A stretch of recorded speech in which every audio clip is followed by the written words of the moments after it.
Olá, pessoal, tudo bem?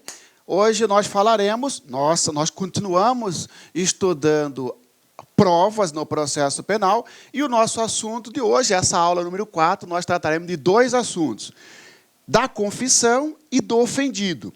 Confissão, aquele ato em que o sujeito confessa o crime, vamos dizer o seguinte, e as declarações do ofendido, que seria o caso a vítima, servindo, prestando suas declarações, colaborando com a justiça, é um meio de prova também. Tá? Antes disso, senhores, eu quero ler para vocês, tá, o parágrafo 10 do artigo 185, que eu não coloquei na aula passada, eu estou colocando aqui agora, tá bom?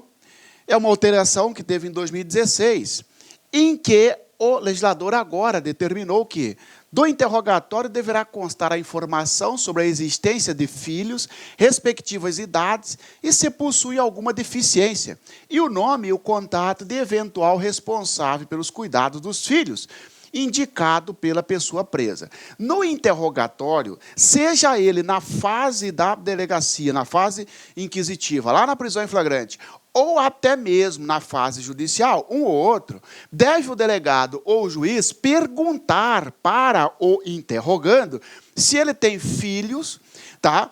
Sobretudo a idade, filhos, a idade, se o filho tem deficiência e se possui outro responsável pelo filho, sobretudo se a pessoa estiver presa. Essa alteração teve em 2016, eu deveria ter falado para você na aula de interrogatório, não falei, estou aqui sanando, então, esta lacuna, tá bom? Agora sim, confissão, tá?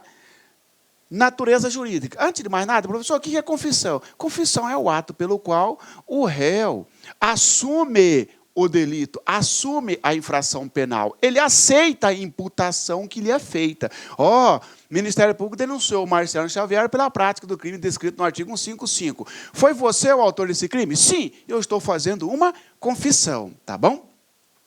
Tá? No que tange a natureza jurídica da confissão, ela é um meio de prova. Ela é um meio de prova porque o juiz pode usar a confissão para condenar o sujeito? Pode, claro que pode. O que não pode é o juiz usar só a confissão como meio de prova. Aí não pode. Tá certo? A confissão isolada não se presta para condenar alguém. Por exemplo, eu confessei e todas as testemunhas estão dizendo que não sou eu o autor do fato, que ela não reconhece este réu, como autor do fato. Mas eu confessei, pode o juiz, diante da confissão, condenar? Não, é falso isso. Por quê? Apesar de ser um meio de prova, a confissão deve ser analisada em comunhão com outras provas. Está em harmonia com outras provas? Sim. Estou confessando e também tem outras provas. Tem testemunha, tem perícia no local do fato, comprovando as minhas digitais, aí a confissão pode, sim, ser utilizada pelo juiz, porque não está sendo isolada, mas é um meio de prova, tá bom?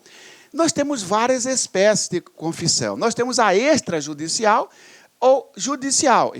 A extrajudicial é aquela confissão feita fora do processo. Por exemplo, imagina que eu sou um servidor público e estou sendo processado administrativamente, por exemplo, num PAD, num procedimento administrativo disciplinar, pela prática do crime de peculato, porque eu peguei o computador que estava sob minha guarda, tá bom? Que eu tinha posse. Nesse PAD, eu confessei. Eu estou fazendo a confissão judicial ou extrajudicial? Extrajudicial. E a confissão judicial é aquela que o sujeito faz perante o juiz na fase judicial. A confissão na delegacia também é extrajudicial. Mas, professor, não seria judicial porque está confessando para a autoridade policial que serve, que faz parte da polícia judiciária? Ó, pegadinha. A confissão feita perante a polícia judiciária é judicial. Falso. A polícia judiciária é fase pré-processual, é fase do inquérito, é extrajudicial. Tá bom? Confissão simples, agora a classificação, confissão simples, é aquela em que o sujeito confessa a autoria do crime sem acrescentar nenhuma outra informação para beneficiar. Foi você o autor do furto? Sim. Não estou dizendo que furtei porque estou em estado de necessidade. Simplesmente assume os termos da acusação. A confissão qualificada é aquela que o sujeito aceita os termos da acusação, mas acrescenta uma informação para beneficiá-lo. Foi você que atirou no João da Silva? Sim, vírgula, mas atirei em legítima defesa. O sujeito confessa, mas traz uma informações para justificar ou para tentar aí cavar, comprovar uma excludente de ilicitude. Ele tem que, na maioria das vezes, provar, tá bom? Confissão complexa é quando tem 2 crimes e o sujeito assume todos eles. Estou sendo acusado de um furto e de uma ameaça. Tá certo? Eu assumi tanto o furto quanto a ameaça, eu fiz uma confissão complexa. É quando o fato envolve mais de um crime e ele assume todos os crimes. E se ele assumir só um, professor? Aí é a confissão simples, tá bom? Confissão delatória, cuidado com isso. Confissão delatória, já caiu em prova. Confissão delatória é aquela em que o sujeito confessa e entrega o seu colega. Eu e você, autores de um crime de furto, eu confessei e falei, tem fulano de tal também. Isto é uma confissão delatória. Então, cuidado, hein? É só colocar aqui a questão. Sobre a confissão, indica a alternativa correta. Confissão qualificada é aquela em que o sujeito confessa o crime e entrega o seu comparsa. Falso, porque aí é confissão delatória. Confissão qualificada é aquele sujeito que confessa o crime e acrescenta uma informações para beneficiar de uma excludente de ilicitude. Tá bom? Valor da confissão. Tem valor? É um meio de prova, né, professor? Tem valor a confissão? Tem. Letra A, valor absoluto. Falso. O valor é relativo. Ou seja, o juiz deverá analisar a confissão, valorar a confissão em conjunto com outras provas. De forma que, se eu confessei um crime, todas as provas estão demonstrando que não sou eu o autor, o valor da confissão não é suficiente para me condenar, porque não é valor absoluto, não é valor relativo, tá bom? Questões como essas, assim, alternativa como essa. A confissão dispensa outro meio de prova. Falso, não dispensa porque o valor não é absoluto, tá bom? Silêncio, sujeito que mantém silêncio. Ele ficou em silêncio. Caracteriza a confissão? Não, porque nós vimos até no interrogatório que o silêncio do acusado não importará a confissão e nem pode ser analisado em prejuízo da defesa. O silêncio não significa confissão, tá bom? Divisibilidade. A confissão ela é divisível e retratável. Divisível por quê? Imagina os senhores que eu confesso que furtei o supermercado, mas eu falo, uma confissão qualificada, que eu furtei porque eu estava em estado de necessidade. Não consegui comprovar o estado de necessidade. 2 partes. O juiz pode acreditar na primeira e rejeitar a segunda, porque ela é divisível. Não é assim, ou o juiz acredita em tudo ou rejeita tudo. Não, o juiz acreditou. Por exemplo, deu valor à minha confissão de que fui eu o autor do furto no supermercado, mas não deu crédito à alegação de estado de necessidade. Cuidado. Retratabilidade. Isso aqui, a confissão, ela pode ser retratada. O que é retratar? Mudar de ideia. O sujeito confessou lá para o delegado e depois chegou no juiz e falou, não, doutor, na verdade não fui eu só fui lá porque eu queria... não queria ficar preso, o delegado falou para mim que se eu confessasse ele ia me soltar, pedir para... Não interessa a motivação, tá? O que interessa é que a confissão é retratável, retratabilidade. Então, a confissão é divisível e retratável. Sobre a confissão, indica a alternativa correta. A confissão é indivisível e irretratável. Falso. Pode dividir, acreditar numa parte ou em outra, e pode mudar de ideia. Professor, nessa situação de mudar de ideia, imagina que o sujeito confessou na delegacia. E aí ele muda de ideia lá perante o juiz, na ação penal. Tranquilo. Professor, isso é retratar, não é? É. Mas pode também, professor, porque nós sabemos que o réu pode ser ouvido várias vezes. Lembra que o juiz pode ouvir mais de uma vez o réu. Imagina, senhores, que o juiz ouviu o réu aqui, Depois, antes da sentença, o réu quis depor. O juiz ouviu de novo. Ele confessou aqui e retratou aqui. Pode? Pode. Então, não é verdade dizer que a retratação da confissão só é possível ser feito entre a fase do inquérito e juiz, ou seja, só é possível retratar a confissão feita perante a autoridade policial, sendo a retratação perante a autoridade judiciária. Falso. É possível a retratação aqui, é possível a retratação aqui, ó, o sujeito confessou no inquérito e mudou em juízo. Pode? Pode. É possível a retratação aqui, o sujeito confessou no inquérito, o delegado resolveu ouvir ele de novo e ele negou, retratou. Pode? Pode. Eu posso ter retratação aqui, ou entre as fases do inquérito para o processo, tá bom? É retratável, não interessa. Agora, depois que foi condenado, meu irmãozinho, entendeu? Aí não adianta, porque aí ó, já encerrou a instrução, tá? Aqui, ó. O valor da confissão se aferirá pelos critérios adotados para os outros elementos de prova. E, para sua apreciação, o juiz deverá confrontá-la com as demais provas do processo, verificando se entre ela e estas existem compatibilidade ou concordância. Esse é o valor da confissão. O valor da confissão é relativo, porque o juiz deve confrontar, deve analisar a confissão com outros meios da prova, para ver se tem compatibilidade. Para aí. As testemunhas estão dizendo que quem furtou é um cara careca e feio. Agora aparece você aqui, Marcelo, dizendo que é o autor do furto. Ou seja, você não é careca e nem é feio. Então não há compatibilidade entre a minha confissão e as demais provas, tá certo? Cuidado com isso, né? O silêncio do acusado não importará a confissão, mas poderá constituir elemento para a formação do convencimento do juiz. Vejam, senhores, que eu risquei aqui, porque esta parte não foi recepcionada pela Constituição Federal. Se aparecer desse jeito para você na sua alternativa, você coloca um F, é falso. Porque o que interessa é isso aqui, ó. O silêncio, que não importará em confissão, não poderá ser interpretado em prejuízo da defesa.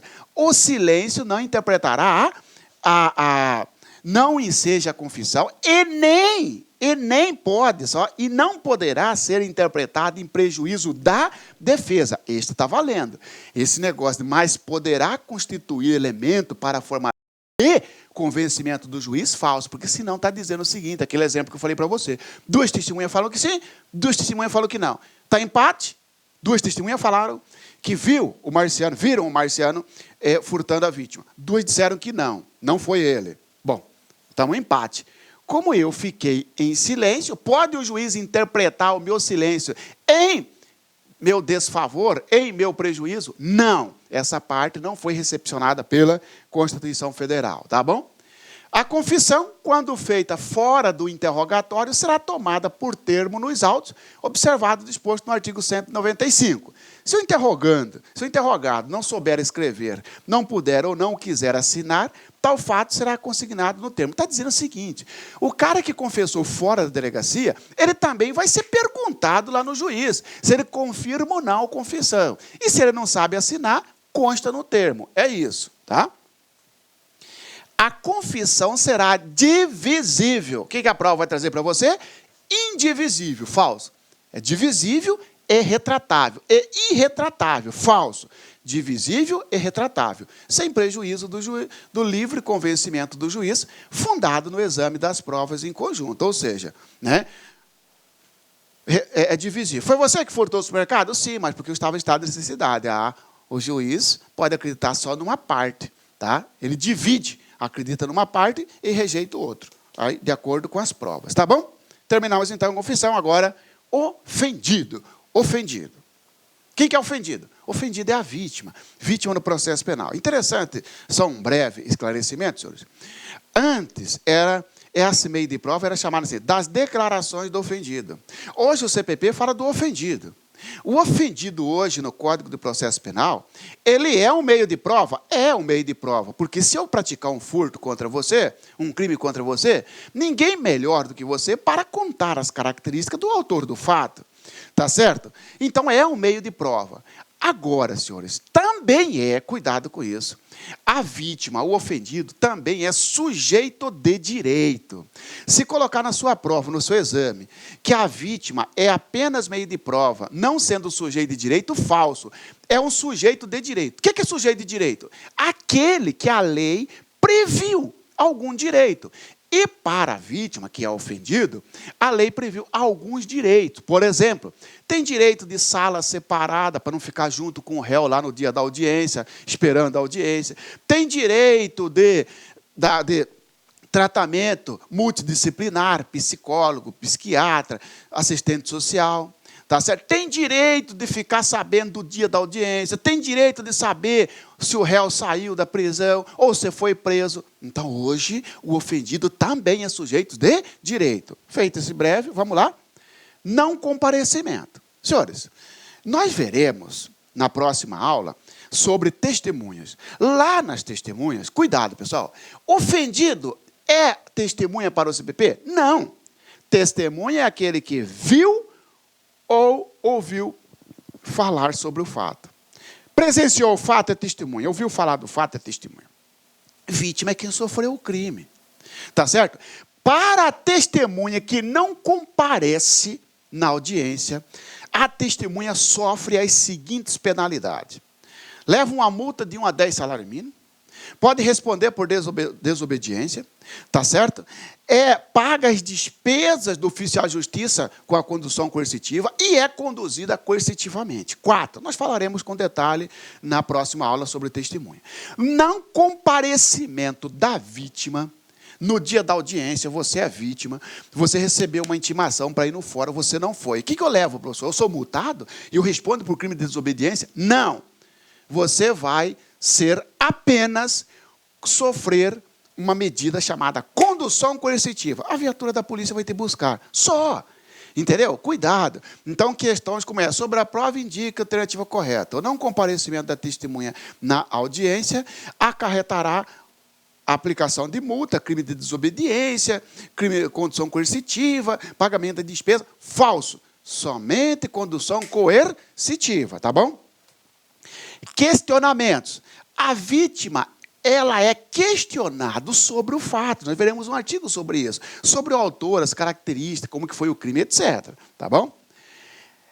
Pode ser que a vítima, no dia do depoimento, ela tenha temor, humilhação ou constrangimento de depor na presença do réu.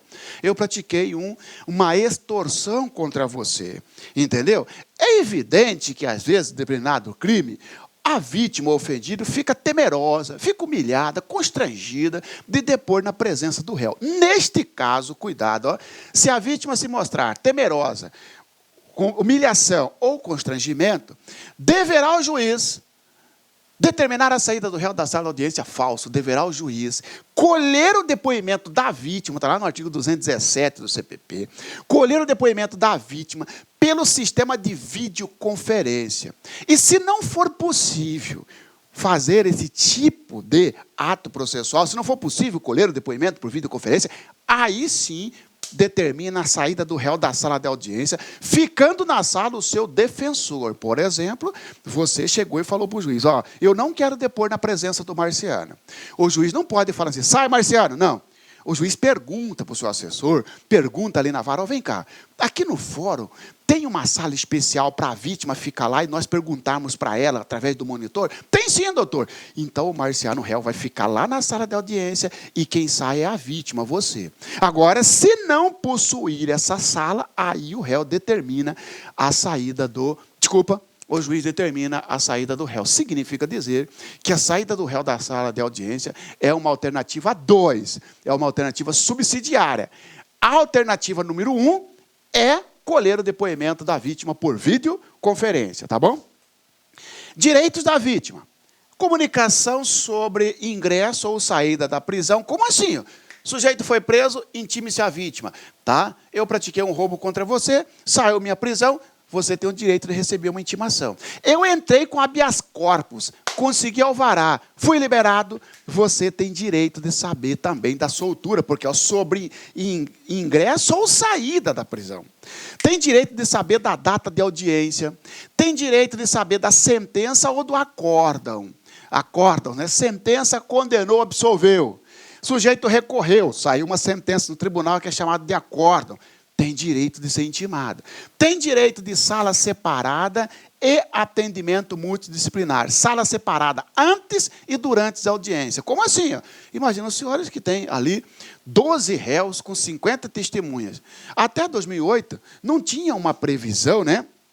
Não tinha uma previsão de que a vítima deveria ficar separado dos demais, ficar todo mundo lá misturado, réu com vítima, com testemunha. Não. Agora a vítima tem direito de esperar a audiência, antes ou durante, e até mesmo depois, se for fazer a cariação, por exemplo, não ficar misturada ali com os réus ou até mesmo com as demais testemunhas, tá bom? Aqui, senhores, sobre vítima. Sempre que possível, não é obrigatória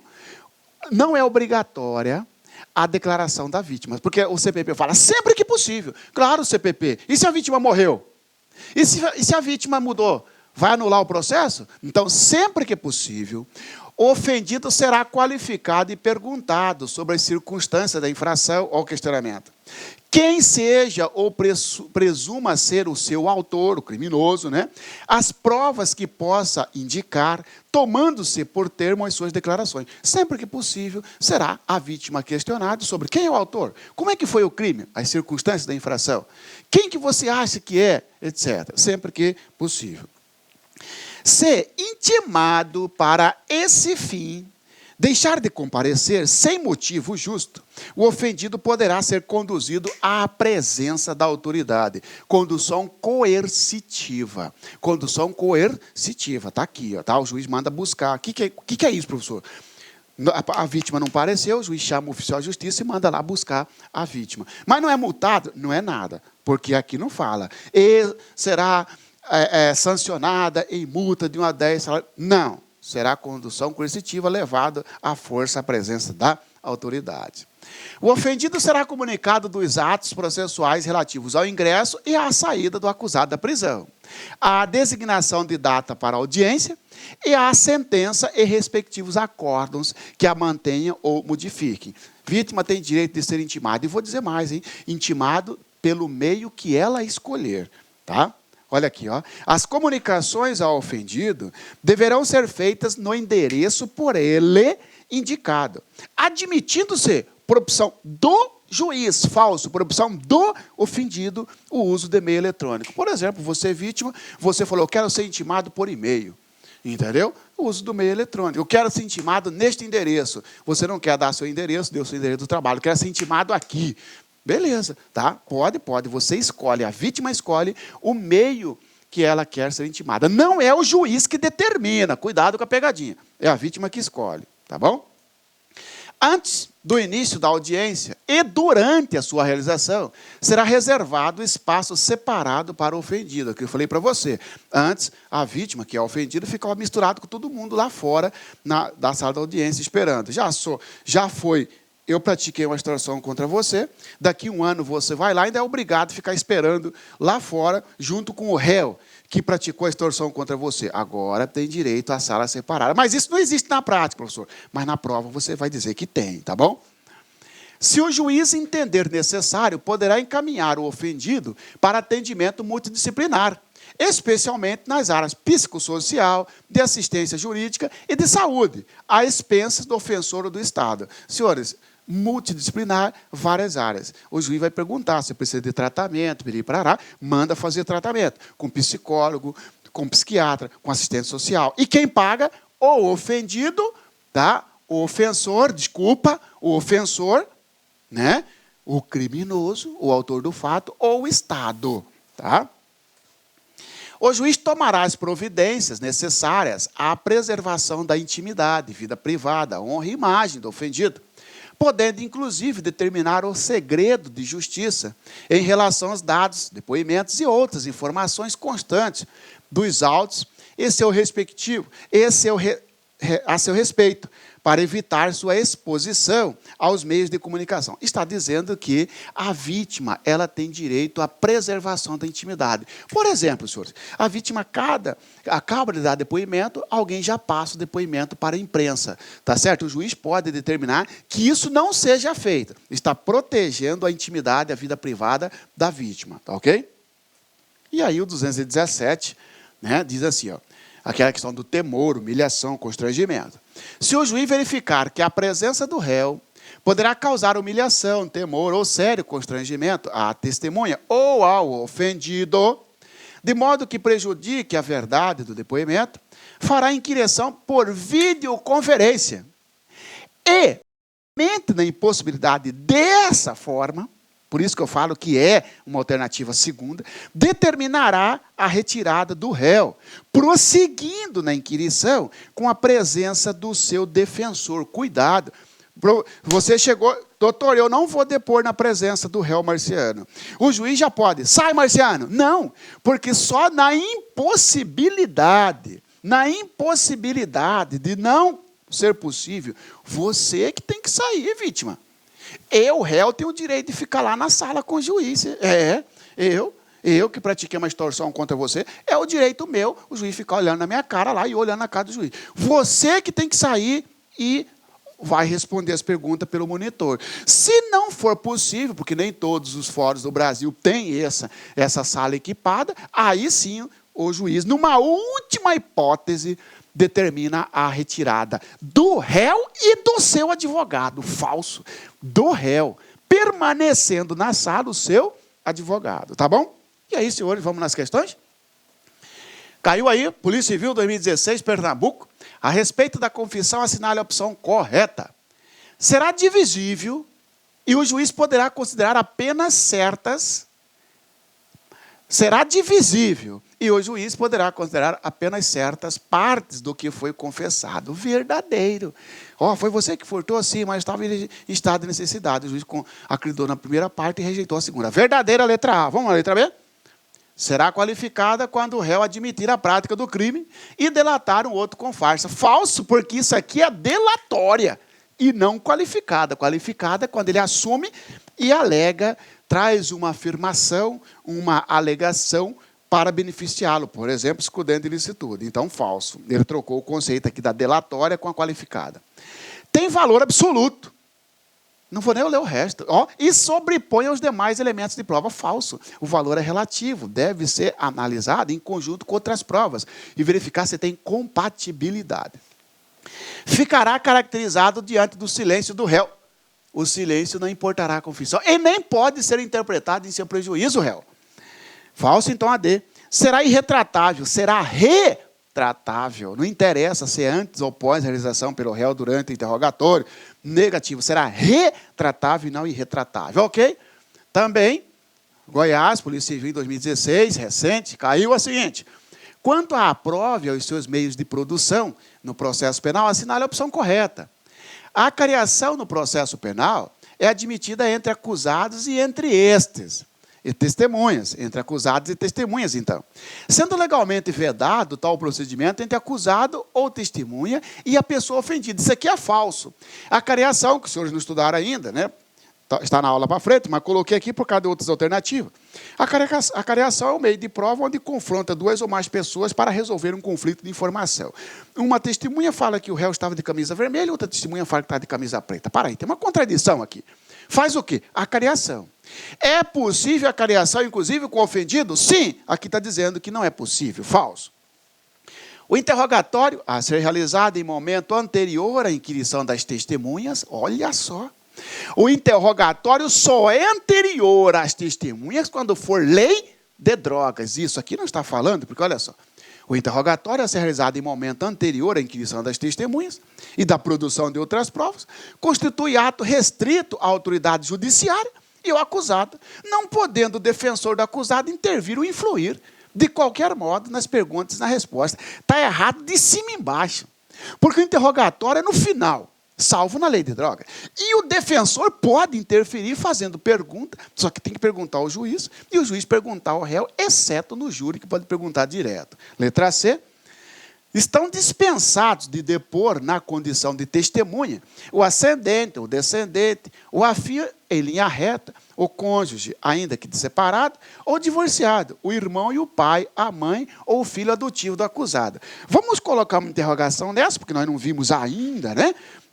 Prova testemunhal, vamos ver se nós excluímos as outras.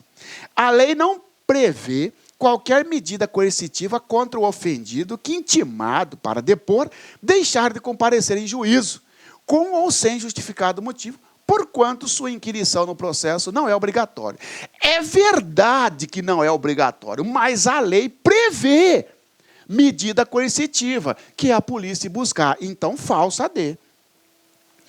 Para os fins de prova documental a ser formalizada na ação penal, consideram-se documentos apenas os escritos, instrumentos ou papéis públicos, cuja originalidade possa ser oficialmente comprovada. É falso, porque está dizendo que documento é só papel. Não, uma imagem, uma fotografia é prova documental, então não é só papel. É qualquer instrumento que traga uma informação. Então, senhores, ficamos com a letra C. Realmente, essas pessoas aqui, ó, o ascendente, descendente, o pai do réu, todas essas pessoas não são obrigadas a depor. Elas poderão recusar a depor, exceto se for o único meio de prova que nós veremos mais adiante. Essa questão foi só para verificar para você sobre o ofendido, essas coisas. Então, correta a letra C, tá bom? Vamos ver, Defensor Público 2016, sobre as provas no processo penal. Né? Quer saber a alternativa correta. Após realização do reconhecimento pessoal, deve ser lavrado o auto pormenorizado, subscrito pela autoridade, pela pessoa chamada para proceder ao reconhecimento e por duas testemunhas. Como nós não vimos ainda reconhecimento, coloca aqui uma interrogação. Vamos nas outras? Em virtude do princípio do livre convencimento motivado, o juiz pode suprir a ausência de exame de corpo de delito, direto ou indireto, pela confissão do acusado. Isso nós já vimos. A confissão não pode substituir o exame de corpo de delito. Pode a prova testemunhal substituir o exame de corpo de delito, mas a confissão não. Então, B errado. Letra C. De acordo com o sistema acusatório, o interrogatório é o ato final da instrução, não podendo ocorrer mais de uma vez no mesmo processo. Foi certo até aqui. Agora, não podendo ocorrer mais de uma vez no processo, falso. O juiz pode ouvir mais de uma vez, tá bom? Então, falso. Segundo a Convenção Americana de Direitos Humanos, a confissão do acusado só é válida se feita sem coação de nenhuma natureza, de modo que não há mácula na confissão informal feita no momento da prisão, quando apenas induzida por policiais. Falso. Quando o policial induz a pessoa a confessar, não garantindo a ela o direito ao silêncio. Por exemplo, o policial fala assim: ô Marciano, conta aí, ó. Fala aí, eu não vou nem contar na delegacia que você falou, fica só entre nós aqui. E eu conto para ele lá no bar que eu fui o cara que atirou. Quando eu chego que eu fui o atirador. Quando eu chego no delegado, você é meu advogado, você orienta: Marciano, não fala que foi você. O policial vai lá e fala: não, ele já confessou para mim lá no bar. Não, a Convenção Americana de Direitos Humanos repudia qualquer tipo de coação, porque é de qualquer natureza, inclusive a indireta, inclusive a induzida, tá bom? Então, falso. Diante da notícia concreta de tráfico de drogas e da presença de armas em determinada favela, é possível a expedição de mandado de busca domiciliar para todas as casas da comunidade. Falso! Nós estudaremos aqui busca e apreensão. Mandado tem que ser certo, para o endereço certo. Tanto que se você, policial, chegar lá, pergunta: aqui que é a casa do Marciano? Não, ele mudou ontem daqui, ele mora ali. Você não pode ir ali na casa do Marciano, porque o seu mandado foi para aquela casa, Rua X, número 125. Ah, ele está morando na Rua X, número 130. Não pode, porque o mandado tem que ser certo. Tanto que essa questão aqui, ela foi com base numa situação lá do Rio de Janeiro, que uma magistrada, um juiz, deu uma busca e apreensão para toda a comunidade, né? como se fosse genérica. Entraram com habeas corpus, a Defensoria Pública entrou com habeas corpus, inclusive caiu para defensor, e o tribunal falou negativo. Não pode ser mandado de busca genérico, tem que ser específico. Voltamos para A, senhores. Após realização do reconhecimento pessoal, deve ser lavrado auto pormenorizado, subscrito pela autoridade, pela pessoa chamada para proceder ao reconhecimento e por 2 testemunhas presenciais verdadeiras. Estudaremos isso também. Verdadeiro. O que é isso aí? Reconhecimento. Você foi chamado na delegacia ou em juízo para reconhecer o suspeito. Está dizendo que no final do reconhecimento vai fazer um documento contando tudo o que aconteceu, pormenorizado. Você vai assinar, a autoridade que presidiu o reconhecimento vai assinar e 2 testemunhas. Não precisa o réu ou o investigado assinar. Então, verdadeira alternativa A. Ok, senhores? Falamos hoje sobre confissão e o ofendido, tá bom? Forte abraço, bons estudos e qualquer coisa é só entrar em contato, marciano.neves@hotmail.com, ok? Bons estudos. Clique lá.